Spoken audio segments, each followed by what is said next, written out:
नमस्कार, मैं अनुज तिवारी एक बार फिर आप सभी का हार्दिक स्वागत और अभिनंदन करता हूँ। आप सबको पता है कि हम लोग के एग्जाम्स लगे हुए हैं और हम लोगों को अपनी तैयारी कंटिन्यू रखना चाहिए। एग्जाम को क्रैक करने का सबसे अच्छा तरीका होता है कि डेप्थ में आपकी जानकारी और आपकी अंडरस्टैंडिंग होनी चाहिए और साथ में आपको उनका प्रैक्टिस होना चाहिए। आपकी तैयारी कितनी भी अच्छी है और अगर आपने उनका प्रॉपर प्रैक्टिस नहीं किया है, तो यकीन मानिए कि आपके प्रश्नों के गलत होने की संभावनाएं अधिक होती हैं क्योंकि हमें समझ नहीं होती, नॉलेज होता है। और अगर हमने उन प्रश्नों का 2-4 प्रश्नों का 10-20 प्रश्नों का पीवाईक्यू का अध्ययन कर रखा है, तो ऐसी स्थिति में हमारी तैयारी और बेहतर हो जाती है। इसलिए आप हमारे टेलीग्राम से जुड़ सकते हैं। हमारे टेलीग्राम पर डेली पीवाईक्यू को कराए जाते हैं जो कि बिल्कुल निःशुल्क होते हैं। साथ में हम मेंस के क्वेश्चंस को भी सॉल्विंग करवाते हैं। मेंस के क्वेश्चंस का प्रैक्टिस करवाया जाता है। हमारी टीम के द्वारा मेंटरशिप प्रोग्राम भी स्टार्ट किया गया है, जहां पर आप परीक्षा से संबंधित किसी भी समस्या के समाधान के लिए आप हमारे साथ जुड़ सकते हैं, हमसे कांटेक्ट कर सकते हैं। हमारी टीम या हमारे जो सर हैं, वो उन प्रश्नों को बहुत आसानी से टैकल करते हैं और आपको आपके लक्ष्य प्राप्त करने में मदद करते हैं। तो अगर अभी तक आप हमारे टेलीग्राम चैनल से नहीं जुड़े हैं, तो एक बार आप हमारे टेलीग्राम चैनल पे विजिट करिए। वहां पे चीजें आपको डेप्थ में पता चल जाएंगी। क्लियर है? तो आज का सेशन हम लोग स्टार्ट करते हैं। और सबसे खास बात है मेरे दोस्त कि कल हम लोगों ने अपना एक नया टॉपिक इन्वायरमेंट स्टार्ट किया है। और इन्वायरमेंट में हम लोगों ने इकोलॉजी और इकोसिस्टम पढ़ रहे थे। इकोलॉजी हम पढ़ चुके थे, इकोसिस्टम हम कंटिन्यू कर रहे थे। इकोसिस्टम में हम लोगों ने बहुत सारी चीजों को देखा था कल। और आज जो टॉपिक हमने छोड़ रखा था वो पारिस्थितिकी तंत्र, इकोसिस्टम की जो इम्पोर्टेंट चीजें हैं या विशेषताएं हैं, उस पर हम आपके साथ बात करेंगे। कल हमने कहा था कि यहाँ तक हम चीजों को ड्रॉप करते हैं और इसके आगे हम लोग आगे बढ़ेंगे। क्लियर? तो आज हम लोग वहीं से कंटिन्यू करते हैं, पारिस्थितिकी तंत्र की जो विशेषताएं हैं उनको लेकर के। तो देखिएगा, पारिस्थितिक तंत्र की मैं बात करूं तो ये प्रकृति की क्रियात्मक इकाई होती है। क्लियर है? याद रखिएगा, प्रकृति की क्रियात्मक इकाइयां होती हैं। वहीं पर अगर मैं जैवमंडल की बात करूं तो जैवमंडल में एक सुनिश्चित क्षेत्र के रूप में हमें तंत्र देखने को मिलता है। सबसे खास बात, one of the most important fact जो कई बार पूछा गया है कि पारिस्थितिक तंत्र कैसा है, क्लोज्ड है या ओपन है, तो हमेशा याद रखिएगा कि पारिस्थितिक तंत्र एक खुला तंत्र है। और खुला तंत्र होने का मतलब है जिसमें ऊर्जा एवं पदार्थों का सतत निवेश व बहिर्गमन होता रहता है। मतलब कुछ का निवेश होता है, कुछ का बहिर्गमन होता है, मतलब आना और जाना शामिल होता है हमारे इकोसिस्टम में। मतलब इकोसिस्टम हमारा क्लोज्ड नहीं है, एक ओपन इन्वायरमेंट है या ओपन तंत्र है। क्लियर? सबसे खास बात है कि इन्वायरमेंट में हमारा ऊर्जा का स्थानांतरण एक प्रवाह में होता है या ऊर्जा का एक दिशीय प्रवाह होता है। इसे लिंडमैन ने दिया था और इसे 10% रूल के नाम से भी हम जानते हैं। एक पोषक स्तर से दूसरे पोषक स्तर पर जब भी ऊर्जा का स्थानांतरण होता है तो वो 10% रूल के अकॉर्डिंग होता है और 10% ही होता है, ऐसा माना जाता है। वहीं पे हम कह रहे हैं अन्य विशेषताओं में कि विभिन्न प्रकार के ऊर्जा द्वारा संचालित जैसे सौर, भूतापीय, ज्वारीय व जैव, ये सब के सब हमारे इकोसिस्टम का पार्ट है। दूसरी खास बात है कि उत्पादकता को प्रभावित करने वाले सर्वाधिक महत्वपूर्ण कारक कौन से हैं? वो है सनलाइट या सूर्य ताप। क्योंकि सनलाइट के प्रेजेंस में ही जो हमारे प्राकृतिक तौर पर निर्भर हैं या जो प्रकृति से इनपुट लेते हैं, उत्पादन करते हैं, या मैं यूं कहूं जो प्राथमिक उत्पादकता होती है, उस सब के सब सूर्य के प्रकाश की उपस्थिति में प्रकाश संश्लेषण के माध्यम से उत्पादन करते हैं और फिर उनका अनेक पोषण स्तरों पर ट्रांसफर किया जाता है। पदार्थों का गमन चक्रीय रूप से होता है और बढ़ते पोषण स्तर में ऊर्जा का प्रगामी क्षय होता है। क्यों? क्योंकि मैंने आपसे कहा है कि 10% के रूल को फॉलो होता है। अगर हमने 10 किलो एनर्जी लिया है तो सामने वाले को सिर्फ 10% जाएगा, फिर उसके आगे वाले को 10% जाएगा। ये चीजें आप ध्यान रखिएगा। अब एक आता है सुपोषण। अगला हमारा टॉपिक है सुपोषण। ये सुपोषण क्या है? देखिए, सुपोषण का मतलब होता है कि जलीय परितंत्र में पोषक तत्वों की वृद्धि को सुपोषण कहते हैं। देखिएगा, जलीय परितंत्र में पोषक तत्वों की वृद्धि को हम सुपोषण कहते हैं। मतलब ये है कि अगर जलीय तंत्र में पोषकता ज्यादा होगी तो वहां का सुपोषण ज्यादा होगा, और अगर पोषकता कम होगी तो सुपोषण कम होगा। अब सबसे खास बात है कि अगर सुपोषण ज्यादा होगा तो उन जो जलीय तंत्र, हमारा जलीय तंत्र में रहने वाले जीव जंतुओं के लिए वो अनुकूलतम दशा होगी। और अगर किसी भी प्रकार से जलीय परितंत्र में नकारात्मक प्रभाव पड़ते हैं तो वहां पे रहने वाले जीव जंतुओं के ऊपर नकारात्मक प्रभाव पड़ता है और उनकी संख्या में धीरे धीरे कमी आने लगती है। कल के सेशन में मैंने आपके साथ चर्चा किया था कि एक जीव दूसरे जीव पर निर्भर होता है और दूसरे जीव तीसरे जीव पर निर्भर होता है। तो ऐसी परिस्थिति में अगर हम मूल रूप से किसी एक जीव को खत्म कर देंगे तो पूरा का पूरा हमारा इकोसिस्टम डिसबैलेंस हो जाएगा। इसलिए जल में घुले हुए ऑक्सीजन की मात्रा को, बीओडी को मेजरमेंट हम टाइम टाइम पर करते हैं, और अगर बीओडी की कमी है तो जल में प्रदूषक तत्वों का व्यापक होना पाया जाता है। और जब भी जल में प्रदूषक ज्यादा होंगे तो उसमें घुले हुए ऑक्सीजन की मात्रा कम हो जाएगी और जीव जंतुओं की मृत्यु होने लगेगी। तो इन चीजों को भी हमें थोड़ा सा ध्यान रखना है। क्लियर है? अब सबसे खास बात है कि सुपोषण के कारण शैवालों की मात्रा में इतनी वृद्धि हो कि पूरे जलीय तंत्र को वो घेर लेते हैं। तो ये क्या कहलाता है? वो कहलाता है शैवाल ब्लूम। शैवाल ब्लूम, एक चीज मैं आपको बता दूं, जैसे यहाँ पे एक वर्ड लिखा हुआ है शैवाल, ठीक है, एल्गिल। अगर मैं एल्गिल की बात करूं तो एल्गिल जलीय तंत्र में पाया जाने वाला एक इंपॉर्टेंट फैक्टर होता है। और अगर यहाँ पर ठीक ठाक मात्रा में सुपोषणता होगी तो सुपोषणता ज्यादा होने के कारण इनकी संख्या में वृद्धि होगी, और अगर इनकी संख्या में वृद्धि होगी तो जाहिर सी बात है कि फिर ये ओवरऑल हर एक जल तंत्र को घेर लेंगे, और ऐसी परिस्थितियों में फिर अन्य जीव जंतुओं के लिए समस्याएं खड़ी होंगी। अगर मैं अन्य नामों की बात करूं तो इन्हें हम वाटर ब्लूम कहते हैं, ब्लू टाइड कहते हैं, ब्लैक टाइड और रेड टाइड, ये इनके अन्य नाम है। क्लियर है? अब आपको क्लियर दिख रहा होगा। ठीक है, आगे चलते हैं। अगर मैं वहीं आपसे बात करता हूं सुपोषण की, तो सुपोषण के तत्वों में वृद्धि के कारण कौन कौन से हैं ये भी हमको जानना है। और अगर मैं इस सुपोषण के तत्वों की बात करता हूं आपसे कि इनमें कौन कौन से फैक्टर्स शामिल हैं या इनमें हमें क्या क्या देखना होता है, तो सबसे खास बात यह है कि इनमें वृद्धि के कारण कौन कौन से हैं। तो सबसे खास बात है कि जो घरेलू अवशिष्टों में नाइट्रोजन और फास्फेट वाले उर्वरकों की बहुलता से जल निकायों में तेजी से पोषक तत्वों की वृद्धि होती है। लेकिन सबसे खास बात है कि यही अगर मात्रा एक लिमिट को क्रॉस कर जाए तो वही हमारे जल के लिए प्रदूषण का कारण बनती है। आप यहाँ पे इमेज में थोड़ा सा देख पाएंगे कि ये जो हमारे हैं ये जलीय तंत्र है, और जलीय तंत्र में ये जो जीव जंतुओं हैं, इन्हीं जीव जंतुओं के लिए हमें अपने सुपोषण को बढ़ा के रखना होता है। अब अगर हम यहाँ पर देखते हैं तो ये है हमारा सन, और सन से आने वाले लाइट के प्रेजेंस में ये जो ऊपर वाले शैवाल परत होते हैं ये एक लेवल पे, ठीक ठाक लेवल पे काम करते हैं, मतलब इनकी वृद्धि होती है, इनके संख्या में वृद्धि होती है। और सबसे खास बात है जो नीचे जलीय जीव है, इनका पोष मतलब इनको एक आहार के तौर पर यूज करते हैं, लेकिन जब इनकी संख्या बहुत ज्यादा हो जाती है तो सनलाइट को ये यहीं पर ऊपरी परत पे ही रोक लेते हैं और नीचे नहीं आने देते, जिससे कि जो नीचे के जीव जंतु हैं उनको सरवाइव करने में दिक्कत होती है। यही रीजन है कि जो शैवाल की परत है अगर वो बहुत ज्यादा होगी तो जलीय परितंत्र पे भी निगेटिव इफेक्ट्स पड़ते हैं। वहीं पौधों का फलना फूलना ये कह रहा है कि ये प्रदूषक जलीय पौधों जैसे शैवाल के वृद्धि का एक कारण बनते हैं। ठीक है। और दूसरी सबसे खास बात है कि अगर मैं बात करूं परितंत्र के अंत की, तो एक चरण पे पहुंचते पहुंचते ऑक्सीजन का स्तर इतना कम हो जाता है कि जलीय जीव की मृत्यु होने लगती है, जैसे कि मैंने अभी आपको बताया था। स्टार्टिंग में तो सब अच्छा लगता है, लेकिन जब प्रदूषण का स्तर ज्यादा हो जाता है तो जलीय जो जीव है उनमें ऑक्सीजन का या O2 लेवल कम होने लगता है, और उस O2 लेवल के कम होने के परिणाम स्वरूप उपस्थित जो वहां पे जीव हैं वो गिर जाते हैं या फिर उनकी संख्या में कमी आती है। ठीक है, ओके, आगे देखते हैं।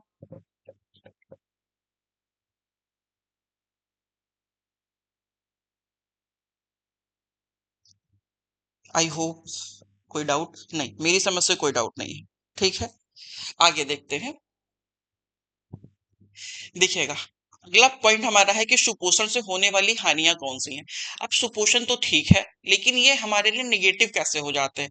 पानी की पारदर्शिता में कमी आती है, क्यों? क्योंकि जैसे जैसे शैवाल से ज्यादा हो जाएंगे तो शैवालों के एल्गी के ज्यादा होने के कारण आप देखेंगे तो जल की पारदर्शिता में कमी आने लगती है और सनलाइट बहुत नीचे तक गहराई तक नहीं जा पाते और इसमें शैवालों की वृद्धि होने लगती है, जिस वजह से जो सुपोषण है वो कमी। क्योंकि अगर शैवालों की वृद्धि होगी तो जाहिर सी बात है मेरे भाई कि उनको पोषण करने के लिए ज्यादा एलिमेंट्स चाहिए और एक लेवल के बाद में वो होना थोड़ा सा प्रॉब्लम होता है। ऑक्सीजन की अपर्याप्तता, क्योंकि जितने ज्यादा जीव होंगे उन्हें उतना ही ज्यादा ऑक्सीजन चाहिए होगा। और सबसे खास बात है कि प्रजातीय विविधता में भी धीरे धीरे कमी आने लगती है। ठीक है। अब परितंत्र के मैं कार्य देखता हूं कि इकोसिस्टम के जो कार्य हैं वो कैसे हैं। तो खाद्य श्रृंखला में ऊर्जा का प्रवाह होता है। सुपोषण में या पोषकों का जो चक्रण है वो इजिली हो पाता, मतलब जो हमारा भू जैव रसायन चक्र है वो बेहतर तरीके से क्रियान्वयन होता है, उनका एनर्जी का जो सर्कुलेशन होता है परितंत्र में वो बेहतर होता है। पारिस्थितिक अनुक्रम या परितंत्र का विकास भी होता है। दूसरा, समस्थापन या पुनर्भरण नियंत्रण प्रणाली काम करती है। ये इनके कुछ प्रमुख कार्य हैं। अब अगर हम देखते हैं कि मानव स्थानांतरित कुछ जो परितंत्र हैं, जलीय परितंत्र, उसमें कौन कौन से हैं। तो एक है हमारा कृषि परितंत्र, वृक्षारोपण है, नगरीय परितंत्र है, एक्वाकल्चर है, ग्रामीण परितंत्र है, औद्योगिक परितंत्र है, इंडस्ट्रियल है और हमारा लेबोरेटरी है। तो जिस प्रकार से हमारा हमारा और आपका एक इकोसिस्टम होता है, हम अपने इकोसिस्टम में ज्यादा कंफर्ट होते हैं, उसी प्रकार से जीव जंतु भी अपने ही इकोसिस्टम में कंफर्ट होते हैं। अगर उनके इकोसिस्टम में किसी भी प्रकार की कोई क्षति होती है या परिवर्तन होता है तो ऐसी परिस्थितियों में बहुत सारे जीव जंतुओं की संख्या में कमी आती है और फिर वो धीरे धीरे नष्ट होने के कगार पे पहुंचने लगते हैं। क्लियर है? तो इन चीजों को थोड़ा सा आप ध्यान रखिएगा। क्लियर? आगे बढ़ते हैं। अगला टॉपिक हमारा इसमें है कि जो प्राकृतिक परितंत्र है उनका रूपांतरण कैसे होता है। ठीक है, तो देखिएगा, एक कारण हम मान रहे हैं उनके क्षरण के कारण क्या है, जिसमें हम मानते हैं कि जनसंख्या में वृद्धि। तो प्राकृतिक इकोसिस्टम में परिवर्तन होता है जनसंख्या वृद्धि से, ये हम सबको पता है।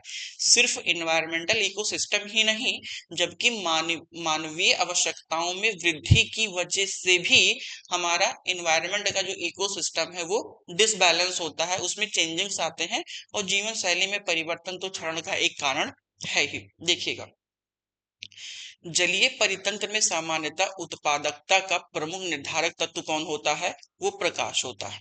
जलीय परितंत्रों में उत्पादकता की सीमा निर्धारित करने वाले सबसे महत्वपूर्ण पोषक तत्व कौन से होते हैं? वो नाइट्रोजन होते हैं, क्योंकि जितने भी जीव जंतु हैं वो नाइट्रोजन की उपस्थिति में अपना भोजन का निर्माण करते हैं और ऐसी परिस्थितियों में उनकी उत्पादकता बेहतर होती है। ठीक है। स्थलीय परितंत्र में सर्वाधिक औसत शुद्ध प्राथमिक उत्पादकता को हम एनएनपी कहते हैं, मतलब स्थलीय परितंत्र में सर्वाधिक जो औसत उत्पादकता है वो एनएनपी कहलाता है, एनएनपी होता है। जलभराव एवं दलदली क्षेत्रों तथा विषुवत क्षेत्रों में ये अधिक होते हैं, ये पाए जाते हैं। मतलब ये है कि जलभराव और दलदली क्षेत्रों में या विषुवत रेखीय वनों में स्थलीय परितंत्र का सबसे ज्यादा शुद्ध उत्पादकता होता है। किन क्षेत्रों में होता है वो आप जानिएगा। देखिए अगला, जैव भार की उत्पादकता में हुई कुल मात्रा जीपीपी कहलाती है, सकल प्राथमिक उत्पादकता कहलाती है। ये इंपॉर्टेंट है। अगला, प्रत्येक पोषण स्तर पर सुलभ स्थितिज ऊर्जा जिसका अगले ऊपरी पोषण स्तर में स्थानांतरण होता है उसकी मात्रा में कमी आती है। कहने का सेंस वही है कि जब भी हम एक पोषण स्तर से दूसरे पोषण स्तर पर जाएंगे तो जो हमारा ऊर्जा है, एनर्जी है, वो कम होती है, उसका स्थानांतरण कम होता है। जलीय परितंत्र में सर्वाधिक औसत शुद्ध प्राथमिक उत्पादकता होती है, शैवाल क्षेत्र एवं प्रवाल तथा एस्चुरियों में पाया जाता है। क्लियर है?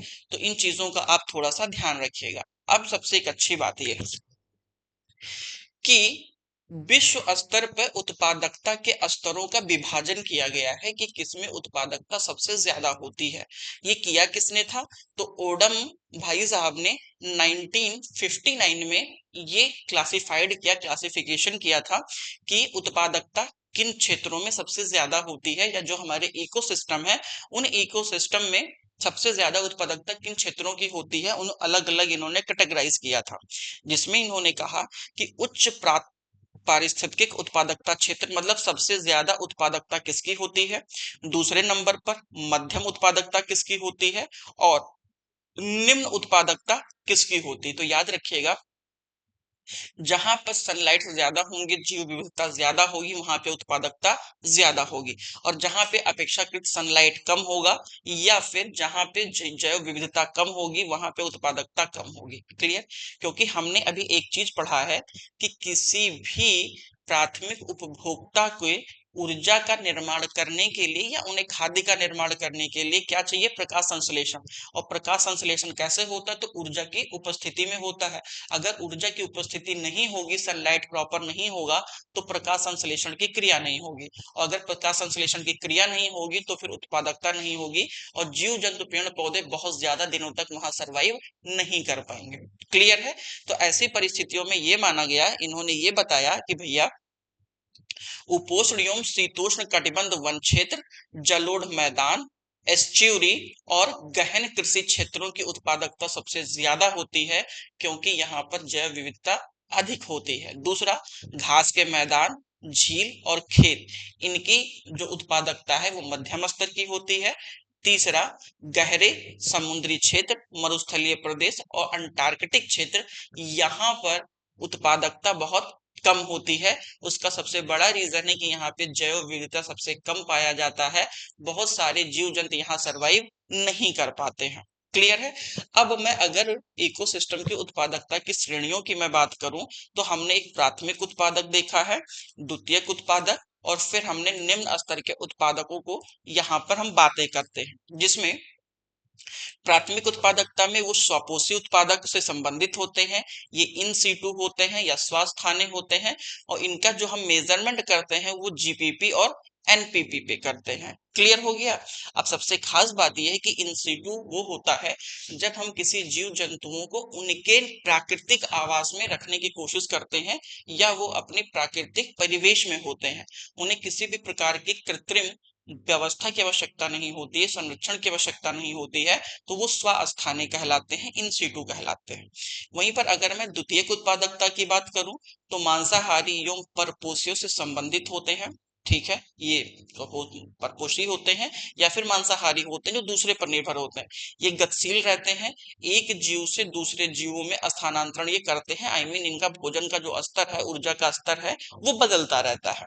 मांसाहारी स्तर पर संचित ऊर्जा की दर होती है, स्वास्थानीय नहीं होते, और उपभोक्ताओं द्वारा कार्बनिक पदार्थ के उत्पादन को द्वितीयक उत्पादक कहा जाता है। ये मोस्ट इंपॉर्टेंट फैक्ट है, याद रखिएगा। क्लियर?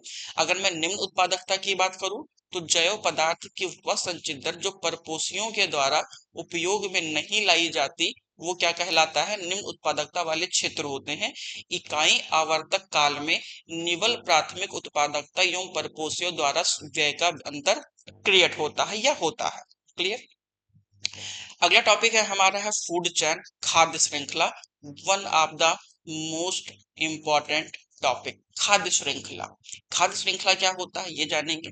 खाद्य श्रृंखला का मतलब मोर और लेस देन ये है कि एक जीव का निर्भरता दूसरे जीवों पर किस प्रकार है, ये हम फूड चैन के अंतर्गत देखते हैं। अगर मैं परिभाषा की आपसे बात करूं, तो परिभाषा में आप देखेंगे कि प्रत्येक जीवधारी भोजन के लिए एक दूसरे पर निर्भर है, और यही निर्भरता जब क्रमिक रूप से आगे बढ़ती है तो वह आहार या खाद्य श्रृंखला कहलाती है। जैसे, ठीक एक बात आप सोचिएगा, घास प्रकृति पर होता है, घास को टिड्डा खाता है, टिड्डा को कीड़े मकोड़े खाते हैं या चिड़िया खाती हैं या अन्य जीव खाते हैं, उनको फिर भेड़ बकरियां खाती हैं, या मैं यूं समझिए कि गाय को, घास को बकरी खाती है, बकरे को शेर खाता है, और शेर को फिर क्या मर जाता है तो उसको गिद्ध चीलबाज खाते हैं, जब वो मर जाते हैं तो उसे जो हमारे डिकम्पोजर है, डिकम्पोजर उसे फिर उसी मिट्टी में मिला देते हैं। तो मतलब ये है कि जहां से वो चैन शुरू हुआ था उसी जगह पे वो चैन आ गया है। तो ये पूरा का पूरा जो खाद्य जाल है, आहार जाल है, यही हमारा फूड चैन कहलाता है। इसका इंपॉर्टेंस क्या है, महत्वपूर्ण क्यों है ये फूड चैन? तो पारिस्थितिक तंत्र में ऊर्जा का जो स्थानांतरण होता है वो इसी फूड चैन के माध्यम से होता है। घास को बकरी ने खाया, बकरी को शेर ने खाया, शेर को गिद्ध ने खाया, गिद्ध मरा, कंपोज हो गया, उसको सूक्ष्म जीवों ने खाया, उस सूक्ष्म जीवों को खाने के बाद में फिर वो इन्वायरमेंट में घुल गया, मिल गया, डिकम्पोज हो गया। तो ऊर्जा का स्थानांतरण भी होता रहता है। ऊर्जा घास से गई बकरी में, बकरी से गई शेर में, शेर से गया गिद्ध में, गिद्ध मरा, फिर वो जमीन में आ गया, सैल में आया, और फिर वो घास के माध्यम से या पेड़ पौधों के माध्यम से बाहर आता है। ये चैन चलता रहता है। अगर मैं आधुनिक अवधारणा की बात करूं तो चार्ल्स एडल्टन के द्वारा ये प्रस्तुत किया गया था। इसमें दो प्रकार के होते, चराई खाद्य श्रृंखला और एक अपर्द खाद्य श्रृंखला होता है। अब खाद्य श्रृंखला की मैं बात करूं तो घास होते हैं या पेड़ पौधे जो कि उत्पादक होते हैं, फिर इन्हें हिरन खाती है जो शाकाहारी होती है, फिर इन्हें मछली खाती, सॉरी बाघ खाता है जो मांसाहारी होता है, और ये पूरा का पूरा खाद्य श्रृंखला चलता है स्थल पे। वहीं पे अगर मैं जलीय की बात करूं तो जल में आप देखेंगे कि पहले प्लैंक्टन्स होते हैं, फिर जो प्लैंक्टन्स, फिर छोटी मछलियां और फिर बड़ी मछलियां। ये हमारा जलीय परितंत्र में फूड चैन है। वहीं पर अगर मैं घास परितंत्र की बात करूं तो घास परितंत्र में घास है, फिर टिड्डा है, मेढक है, सांप है और बाज या गिद्ध है। तो ये पूरा का पूरा हमारा कैसा चलता है, घास परितंत्र में ये चलता है। तो वन परितंत्र, जलीय परितंत्र और घास परितंत्र में फूड चैन का स्थानांतरण इसी माध्यम से होता रहता है। अब मैं जैविक घटक की बात करता हूँ तो जैविक घटक में कौन कौन है? तो जैविक घटकों के अंतर्गत जिनमें जीवन पाया जाता है वो सब के सब जैविक घटक कहलाते हैं, और जिनमें जीवन नहीं पाया जाता वो सब के सब अजैविक घटक कहलाते हैं। तो हम जो जैविक घटकों पर बातें करते हैं कि जैविक घटक में कौन कौन से एलिमेंट्स हैं, कौन कौन से इनके तत्व हैं। सबसे पहले हम देखते हैं उत्पादक, फिर हम देखते हैं उपभोक्ता, और फिर हम देखते हैं अपघटक। ठीक है, ये तीन सेगमेंट हमें देखने को मिलता है जैविक घटक के अंतर्गत। ठीक है, अगर मैं जैविक घटक की बात करूं तो उत्पादक, उपभोक्ता और अपघटक, ये तीन होते हैं। वहीं पर जो उत्पादक हैं उन्हें हम स्वपोषी कहते हैं, उपभोक्ताओं को हम परपोषी कहते हैं, और अपघटक को हम मृतपोषी कहते हैं। ये चीज थोड़ा सा ध्यान रखिएगा। जो जीव अपना भोजन स्वयं बनाते हैं वो सब क्या होते हैं, उत्पादक होते हैं। जैसे पर्णहरित, क्लोरोफिल, नील हरित शैवाल, ये सारे जीव अपना भोजन स्वयं बनाते हैं, इसलिए ये स्वपोषी कहलाते हैं। मैं परपोषी की बात करूं तो वे जीव जो दूसरे पर निर्भर होते हैं वो परपोषी कहलाते हैं। इसमें प्राथमिक उत्पादकता उपभोक्ता भी होते हैं और कुछ इसमें द्वितीयक उपभोक्ता भी होते हैं, और इन्हें हम शाकाहारी, मांसाहारी के तौर पर भी जानते हैं। जैसे उदाहरण के तौर पर अगर हम प्राथमिक उपभोक्ता की बात करें तो इसमें हिरन है, गाय है, बकरी है, खरगोश है, जो ग्रास हॉपर होते हैं, जो घास का सेवन करने वाले हैं, वो प्राथमिक उपभोक्ता होते हैं। वहीं अगर मैं द्वितीय उपभोक्ता की बात करूं तो जो द्वितीय या तृतीय का मतलब है, जो मांस भक्षी वाले जीव हैं, वो हमारे द्वितीय या तृतीय उपभोक्ता के अंतर्गत आते हैं। और मृत पोषी जो इन सब को डिकम्पोज करने का काम करते हैं, उनके मृत होने के पश्चात उन्हें फिर से इन्वायरमेंट में घुलने का काम करते हैं, या मैं यूं कहूं कि जो बड़े अकार्बनिक क्रिस्टल होते हैं या जैविक क्रिस्टल होते हैं, उनको छोटे छोटे पार्टों में तोड़ने का काम कौन करता है, वो अपघटक करते हैं, जिससे कि वो डिकम्पोज हो पाए। ठीक है, ये मृत जीवों पर निर्भर होते हैं। मृतकों को अपघटित करके उन्हें सरल पदार्थों में विघटित करते हैं, जो मैंने आपको बताया। अपघटक मृत पदार्थों के अपघटन एवं पुनर्चक्रण के लिए उत्तरदायी होते हैं, जैसे बैक्टीरिया, कवक एवं सूक्ष्म जीव। अगर एग्जाम्पल की मैं बात करूं तो अधिकांश मृतपोषी, सूक्ष्मजीवी एवं परपोषी ये प्रकृति के होते हैं, उस पर ये निर्भर होते हैं। क्लियर है? अब चराई खाद्य श्रृंखला की मैं बात करूं, अगर ग्रासिंग फूड चैन की मैं बात करूं तो इसमें वे जीव आते हैं जिनकी निर्भरता सीधे घास पर होती है। उदाहरण के तौर पर जैसे हम पत्ती गोभी, पत्ता गोभी दिया है, कीड़े मकोड़े दिया है, फिर उन्हें पक्षियां खाते हैं। अगर मैं अपद खाद्य श्रृंखला की बात करूं तो इसमें मृत कार्बनिक पदार्थों से आरंभ होकर उन्हें खाने वाले जीवों तक जाता है। ये आप थोड़ा सा देख सकते हैं। स्थलीय परितंत्रों में अगर मैं चराई खाद्य श्रृंखला की बात करूं तो घास है, टिड्डा है, मेढक है, सांप है और चील है। घास को खाया टिड्डे ने, टिड्डे को खाया मेढक ने, मेढक को खाया सांप ने, सांप को खाया चील ने। वहीं पर अगर मैं जलीय परितंत्र की बात करूं तो प्लैंक्टन को खाया जंतु प्लैंक्टन ने, जंतु को खाया मछली ने, मछली को खाया मांसाहारी या जो बड़ी मछलियां होती हैं वो खाती हैं। क्लियर। अब यहीं पे मैं थोड़ा सा कुछ इंपॉर्टेंट फैक्ट है जो हमारे एग्जाम से रिलेटेड है, उन्हें भी हम देख करके चलते हैं। आहार श्रृंखलाएं अधिकार अधिकतर किस पे होती हैं? ये क्रमिक होती हैं। विभिन्न वर्गों में जीव परस्पर संबंधित होते हैं, जीव आहार के माध्यम से, मतलब फूड चैन के माध्यम से वो एक दूसरे पर निर्भर होते हैं। खाद्य श्रृंखला में प्रत्येक सोपान पोषण स्तर कहलाता है, मतलब जब भी हम फूड चैन में एक व्यक्ति से दूसरे व्यक्ति में या एक जीव से दूसरे जीव में ट्रांसफर होता है तो हम उसे एक पोषक स्तर से दूसरे पोषक स्तर के तौर पर डिटरमाइन करते हैं। खाद्य श्रृंखला में पोषण स्तरों या सोपानों या में जो कीड़िए हैं उनके कड़ियों की जो श्रृंखला होती है वो सीमित होती है, वो 5 से 6 तक लगभग होती है। हर एक फूड चैन में 5 से 6 चैन हमें देखने को मिलते हैं। क्लियर है। साथ ही में ऐसे सभी पौधे जो प्रकाश संश्लेषण के द्वारा भोजन का निर्माण करते हैं वो प्राथमिक पोषक या उत्पादक कहलाते हैं। जलीय परितंत्र में चराई खाद्य श्रृंखला में ऊर्जा का प्रवाह अधिक होता है, ये याद रखिएगा। क्लियर है। आगे बढ़ते हैं। आगे हम देखते हैं जो हरे रंग के लवक होते हैं जिसे हम क्लोरोफिल कहते हैं, इनकी सहायता से प्रकाश संश्लेषण कौन करता है? पौधे करते हैं। वहीं पर समुद्री खाद्य श्रृंखला में पादप प्लवक होते हैं, ये मुख्य प्राथमिक उत्पादक होते हैं, याद रखिएगा। इन्हीं के द्वारा उत्पादकता किया जाता है। पृथ्वी के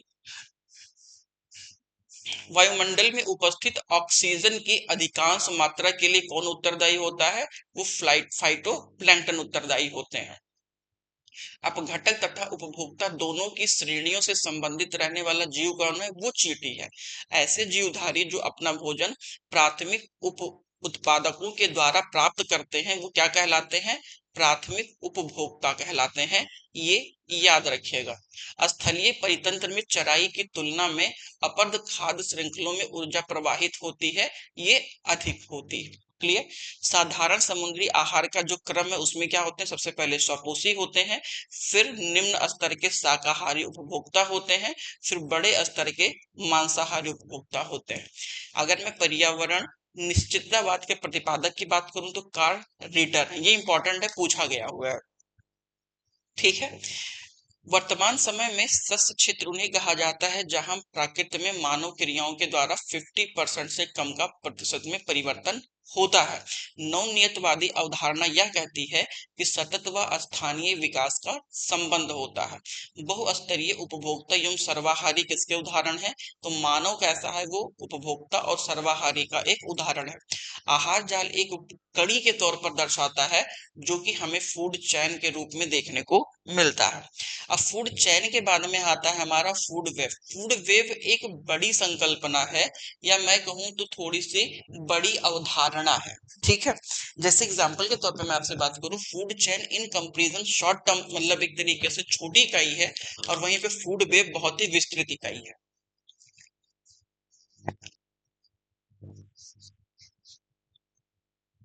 ठीक है। मैं पानी पी रहा था। आगे देखते हैं। Okay, one second. Very good. Food chain क्या है वो हम देख चुके हैं, अब हम लोग फूड वेब देखते हैं, खाद्य जाल देखते हैं। ठीक। अगर मैं फूड वेब की बात करूं तो किसी भी परितंत्र में आहार श्रृंखला रेखीय नहीं होती बल्कि जटिल व जाल के द्वारा निर्मित होती है, एक दूसरे से जुड़ी होती है।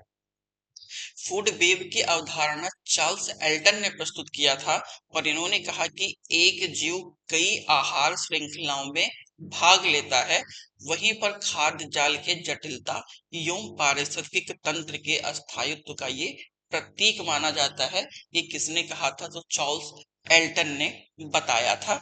जैसे इन्होंने कुछ इस प्रकार से एक इमेज दर्शाया है और ये थोड़ा सा आपको फूड चैन में देखने को मिलेगा, लेकिन कहीं ज्यादा ये फूड वेब को देखने को मिलता है जहां पर एक जीव मल्टीपल को रिलेट होते हैं। जैसे एग्जांपल के तौर पे ये जो पौधा है आप देख पा रहे हैं, ये पौधा, इस पौधे पे कौन कौन डिपेंड है? देखिएगा इस पर खरगोश भी डिपेंड है। कौन डिपेंड है? खरगोश। इस पौधे पे थोड़ा ढंग से अब देखेंगे तो इस पे खरगोश भी डिपेंड है, चूहा भी डिपेंड है, ये जो बीज पक्षी है वो भी डिपेंड है, और शाकाहारी कीट है वो भी डिपेंड है। फिर इस खरगोश पे लोमड़ी डिपेंड है। लोमड़ी डिपेंड का मतलब है लोमड़ी का वो आहार है।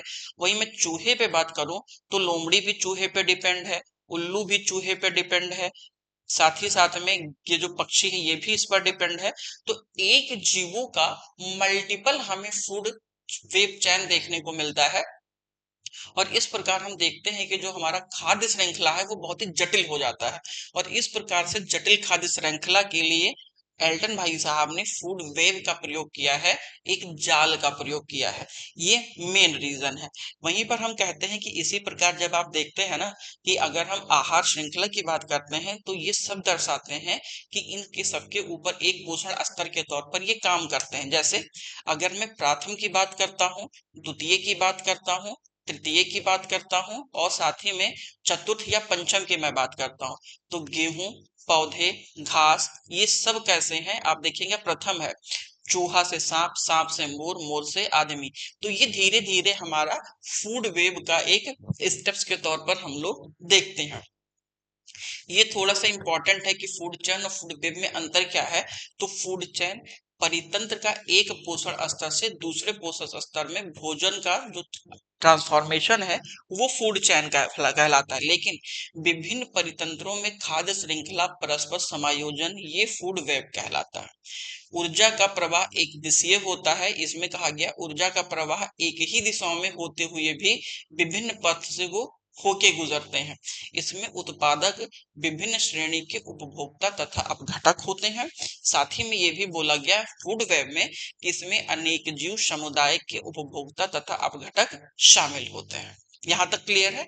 तो मैं उम्मीद करता हूं कि फूड वेब और फूड चैन में अब आपको थोड़ा सा डिफरेंस क्रिएट हो गया होगा, और अब आप इन्हें थोड़ा सा बेहतर तरीके से समझ पाए होंगे।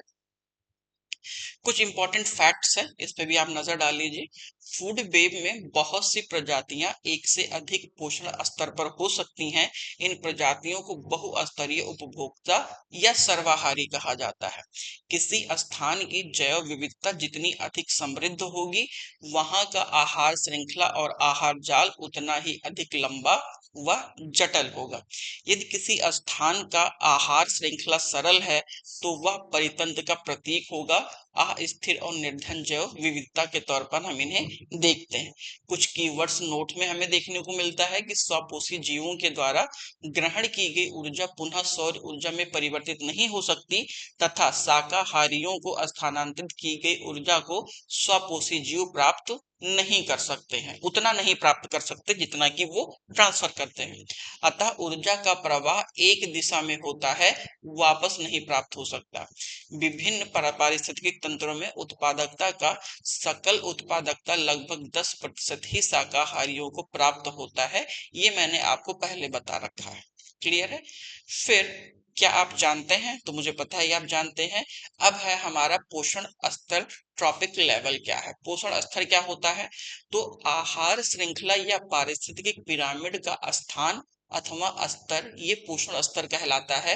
कि ऐसे होगा, ठीक, इस स्तर पर कौन होगा, फिर यहाँ कौन होगा, यहाँ कौन होगा, टॉप लेवल पे कौन होगा। तो जैसे जैसे हम ऊपर बढ़ते हैं पोषण स्तर की मात्रा में हमें थोड़ी सी विविधता देखने को मिलती है। ऊर्जा पोषण स्तर से अगले पोषक स्तर में स्थानांतरण होती है।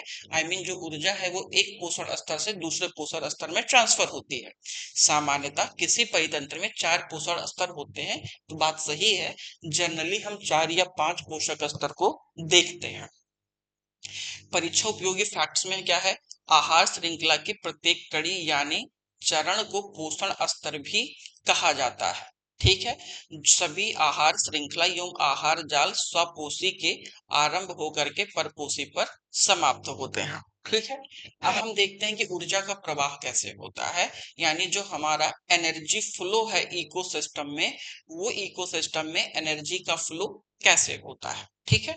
तो ऊर्जा प्रवाह हमने आपसे पहले ही बात किया है कि ऊर्जा का प्रवाह एक दिशीय होता है, एक दिशा में होता है, 10% के रूल को फॉलो करते हैं और साथ ही साथ में ये ऊष्मागतिकी या थर्मोडायनेमिक्स के रूल को फॉलो करते हैं। कहा जाता है कि ऊर्जा का ना तो सृजन हो सकता है और ना ही उसे नष्ट किया जा सकता है, बल्कि ऊर्जा का एक अवस्था में दूसरे अवस्था में सिर्फ परिवर्तन होता है। वहीं दूसरा नियम कहता है कि ऊर्जा जब एक रूप से दूसरे रूप में परिवर्तित होती है तो उसमें कुछ ह्रास होता है।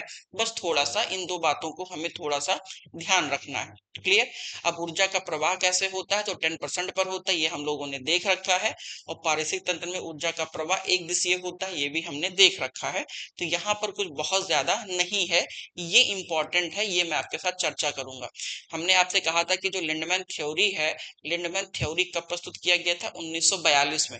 सर्वप्रथम लिंडमैन ने ही बताया था कि जो ऊर्जा का ट्रांसफॉर्मेशन होता है वो सिर्फ 10% रूल के अकॉर्डिंग ही होता है। मतलब ऊर्जा एक दिशा में होगा और एक पोषक स्तर से दूसरे पोषक स्तर में सिर्फ ऊर्जा का 10% ही ट्रांसफर होगा। ये लैंडमैन ने बताया था 1942 में। क्लियर है, तो ये मैंने आपको बता रखा है। अब यहां से हमारा शुरू होता है पारिस्थितिक पिरामिड। ये बहुत इंपॉर्टेंट है। पिरामिड से लगभग मान के चलिए एक आधे प्रश्न हमें देखने को मिलते हैं। संख्या पिरामिड है, जैवभार पिरामिड है, ऊर्जा पिरामिड है। तो पिरामिड से प्रश्न बनते हैं, हर साल बनते हैं। क्लियर है। अब मैं बात करूं तो पिरामिड में हम जीवों के संबंध को एक पोषण स्तर से दूसरे पोषण स्तर के स्थानांतरण के तौर पर दर्शाते हैं। इसका अन्य नाम अल्टोनियम पिरामिड है और सर्वप्रथम इसका विचार किसने दिया, तो चार्ल्स एल्टन महोदय ने इसका विचार प्रस्तुत किया था। अगर हम पारिस्थितिकी पिरामिड की बात करें तो हम तीन प्रकार से देखते हैं। एक है हमारा संख्या पिरामिड, एक है हमारा जैवभार पिरामिड और दूसरा है हमारा ऊर्जा पिरामिड। तो इन तीनों में एक सबसे इंपॉर्टेंट प्रश्न भी ये पूछा जाता है कि इसमें से कौन सा पिरामिड सीधा होता है, कौन सा पिरामिड उल्टा होता है, सदैव सीधा होता है, सदैव उल्टा होता है, या यहाँ पे सीधा वहां पर उल्टा होता है। ऐसे ही प्रश्न यहाँ पर बनते हैं। तो सबसे पहले हम बात करेंगे संख्या पिरामिड की। तो प्रत्येक पोषण स्तर से संबंधित अलग अलग प्रजातियों की संख्या को दर्शाने के लिए हम संख्या पिरामिड का प्रयोग करते हैं। जैसे निम्न पोषक स्तर पर कितनी संख्या होगी, उच्च पोषक स्तर पर कितनी होगी, सर्वोच्च पोषक स्तर पर कितनी संख्या होगी, ये हम दिखाने का काम करते हैं। किसी परितंत्र का ये वास्तविक चित्रण उतना अच्छा प्रेजेंट करने में कारगर नहीं होता है। इसका सबसे इंपॉर्टेंट क्या है, बस यही सबसे खास है आपके एग्जाम के लिए कि संख्या पिरामिड सीधा और उल्टा दोनों होता है। याद रखिएगा, संख्या पिरामिड सदैव सीधा या सदैव उल्टा नहीं होता है, ये सीधा और उल्टा होता है।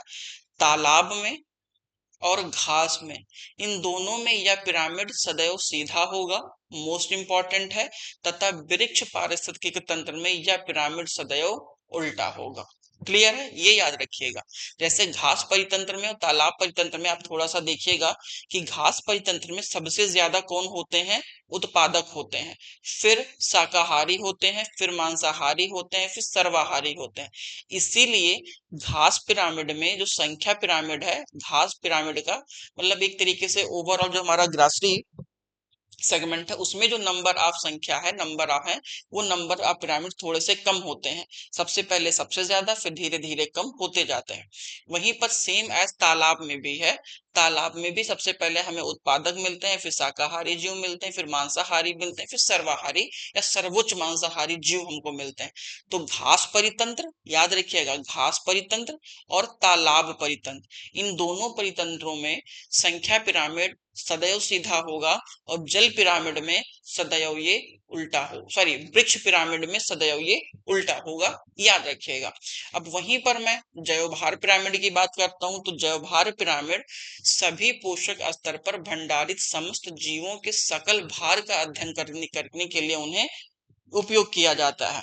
इसमें हम चारागाह यम वन परितंत्र में ये सदैव सीधा होता है, याद रखिएगा, और तालाब पिरामिड में ये उल्टा होता है। साथ ही में बोला गया है यह सीधा और उल्टा दोनों प्रकार के हो सकते हैं, क्योंकि हमने देखा है कि घास में में, और चारागाह में ये तो सीधे होते हैं, लेकिन जल में ये उल्टा होता है। ये यहाँ पे आपको देखने को मिलेगा।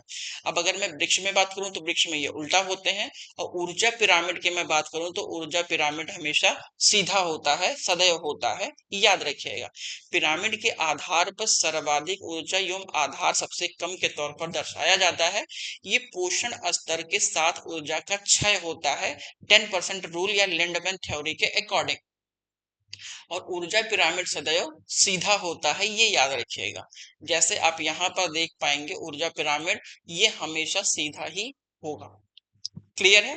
अब जैवभार पिरामिड आप देखेंगे तो जैवभार पिरामिड में अपघटककारी कार्बनिक पदार्थों का अंश जो अपरद कहलाते हैं वो देखने को हमें मिलता है। वहीं पर जो सर्वाहारी या सर्वभक्षी होने के कारण एक से अधिक पोषण स्तर के सदस्य होते हैं वो कौन होता है? मानव होता है। अब अगर मैं जैवभार पिरामिड की बात करूं तो पारिस्थितिक तंत्र के विभिन्न स्तरों पर प्रति इकाई क्षेत्र में उपस्थित जैवभार का रेखा चित्र के तौर पर हम उसे निरूपित करते हैं। किसी परितंत्र में उत्पादक एवं उपभोक्ताओं के जैवभार का आरेखीय निरूपण हमें देखने को मिलता है। जैवभार के मापन की इकाई ग्राम पर मीटर स्क्वायर है। क्लियर। किसी परितंत्र में ऊर्जा के माप को हम किलो कैलोरी एकांक क्षेत्र एकांक समय में मेजर करने का काम करते हैं। ठीक है। खाद्य श्रृंखला में प्रदूषकों का संचय भी हम यहाँ से देखते हैं, तो ये आप थोड़ा सा देख सकते हैं। उसके बाद में फिर पोषण स्तर हमारा है, तो आहार श्रृंखला का एक बिंदु जहां आहार ऊर्जा का एक वर्ग से दूसरे वर्ग में स्थानांतरण होता है घुमा फिरा के। ये एक ही बातें हम इतनी देर से कर रहे हैं कि आहार श्रृंखला में एक पोषक स्तर से दूसरे पोषक स्तर में होता है, उसमें ह्रास आता है, क्षय आता है, उपभोक्ता है, उत्पादक है, शाकाहारी है, मांसाहारी है। तो इन्वायरमेंट में मोर और लेस देन हमें यही देखने को मिलता है, इसलिए ये टॉपिक मैं यहाँ से स्किप कर रहा हूँ। ठीक है। अब हम आते हैं थोड़ा सा जैव आवर्धन पर। ठीक है। ये जैव आवर्धन क्या है आप उसे थोड़ा सा देख लीजिएगा, बहुत इंपॉर्टेंट नहीं है, जितना इंपॉर्टेंट था उतना मैंने आपको बता दिया है। ठीक।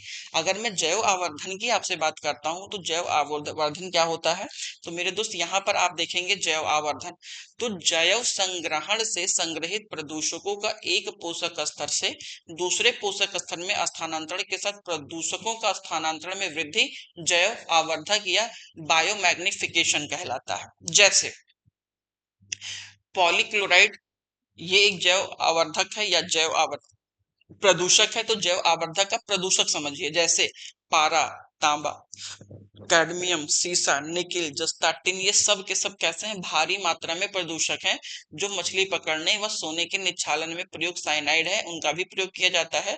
और डीडीटी भी एक तरीके से जैव आवर्धक है।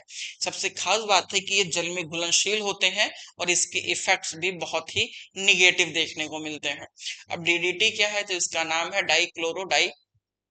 डाइक्लोरोफेनॉल टेट्राक्लोरोथीन है। ये जैव अनिम्नीकरण होते हैं और शोषित होने के बाद में ये बाहर निकलना इनका संभव होता है, और ये सबसे ज्यादा इफेक्ट करते हैं जलीय जीवों को। और जब उन जलीय जीवों को मनुष्यों के द्वारा या अन्य जीवों के द्वारा उपभोग में किया जाता है तो उनमें भी इसका इफेक्ट हमें देखने को मिलता है। क्लियर। आगे हम बढ़ते हैं, अगला टॉपिक है हमारा पारिस्थितिक पदछाप या इकोलॉजिकल फुटप्रिंट। ये मोस्ट इंपॉर्टेंट है, याद रखिएगा। इसे हम भूमंडलीय हेक्टेयर में मापते हैं। कहते किसको हैं, तो पारिस्थितिक घटकों का वह आवश्यक मात्रा जो मनुष्य को उसकी जीवन शैली को सुचारू रूप से चलाने के लिए आवश्यक होती है। इसका मापन पृथ्वी के पारिस्थितिक तंत्र की मानवीय मांग के आधार पर किया जाता है। ठीक है। यूकेलिप्टस बस एक चीज के लिए इंपॉर्टेंट है, किसे हम पर्यावरणीय शत्रु कहते हैं, बस ये याद रखिएगा। ये पर्यावरणीय शत्रु है, क्यों? क्योंकि ये जल ग्रहण की शक्ति सबसे ज्यादा होती है, इसको पानी बहुत चाहिए, इसीलिए इसे हम लोग पर्यावरण का मित्र कहते हैं। रोपित स्थान पर मिट्टी के जल स्तर में सबसे ज्यादा गिरावट के तौर पर हमें देखने को मिलता है। अब अगला एक टर्म है इकोटोन। ये भी बहुत इंपॉर्टेंट टर्म्स है, छोटे छोटे जो टर्म्स है ना इन्हें ध्यान रखिएगा। इकोटोन क्या होता है, दो या दो से अधिक भिन्न वाले पारिस्थितिक तंत्रों के बीच का जो संक्रमण क्षेत्र है वो इकोटोन कहलाता है। यहाँ पर जैव विविधता अपेक्षाकृत बहुत अधिक होती है। जैसे मैग्रोव वन ये आपके इकोटोन है, एस्चुरी आपके इकोटोन है, लैगून आपके इकोटोन है, घास परितंत्र आपके इकोटोन है। तो जो संक्रमित क्षेत्र होते हैं वही दरअसल इकोटोन कहलाते हैं, या मैं यूं कहूं, जब दो विभिन्न प्रकार के पारिस्थितिक तंत्रों का मिलन होता है तो जो मिलने वाला स्पेस होता है, उन स्पेसों में उन दोनों परितंत्रों के गुण पाए जाते हैं, दोनों क्वालिटीज पाई जाती है, इसीलिए वहां पर उत्पादकता ज्यादा होती है। तो यही रीजन है कि इकोटोन की उत्पादकता ज्यादा होती है। ठीक है। अनुक्रम जब किसी जलीय जीव निकाय जैसे कि तालाब या झील में घटित होता है तो वह क्या कहलाता है? जलराम्भी कहलाता है। तालाबों एवं जीवों के अनुक्रमण को का कारण क्या है? वो है यूट्रिफिकेशन, सुपोषण है। अत्यधिक स्पष्ट कीटोन प्रजाति सर्वाहारी मांसाहारी है। क्लियर। अनुक्रमण की प्रावस्थाओं में खाद्य जाल सबसे अधिक जटिल होता है, ये इंपॉर्टेंट है, याद रखिएगा। एक ये इंपॉर्टेंट है और आपका ये इंपॉर्टेंट है, बाकी तो नॉर्मल्स हैं, आप कर ले जाएंगे। एक ही प्रजाति के सदस्यों के मध्य होने वाली अंतःक्रिया बहुत बहुत इंपॉर्टेंट है, one of the most important. एक ही प्रजाति के सदस्यों के मध्य होने वाली अंतःक्रिया अंतः जलीय संबंध या अंतः जातीय संबंध कहलाता है, ये बहुत इंपॉर्टेंट है। और दो या दो से अधिक प्रजातियों के मध्य होने वाली जटिल पारस्परिक अंतःक्रिया अंतः जातीय संबंध कहलाता है, ये भी उतना ही इंपॉर्टेंट है जितना कि पहले वाला इंपॉर्टेंट है। ठीक है, तो याद रखिएगा। अब पारिस्थितिकी जो पदछाप है उसके बारे में हम थोड़ा सा देखते हैं कि ये कैसे होता है। कार्बन है, जंगल है, भूमि है, चारागाह है, मत्स्य है, विल्ड अपलैंड है, इन सब में एक व्यक्ति के जीवन निर्वाह करने के लिए उसे कितनी ज्यादा कार्बन डाइऑक्साइड की आवश्यकता होती है या वो कितना अवमुक्त करता है, ये हमारा पारिस्थितिक पदछाप के तौर पर हम देखते हैं, जो व्यक्ति के पूरे जीवन के दौरान मेजरमेंट किया जाता है। क्लियर है? तो ये आप थोड़ा सा एक बार देख लीजिएगा, बाकी चीजें मैंने आपको बता दिया है। क्लियर है? वहीं पर अगर मैं आपसे बात करता हूं पारिस्थितिक अनुक्रमण की, इकोलॉजिकल सक्सेशन की, तो ये दो तौर पर हमें देखने को मिलते हैं, एक अग्रगामी समुदाय और दूसरा चरमोत्कर्ष समुदाय। क्लियर है?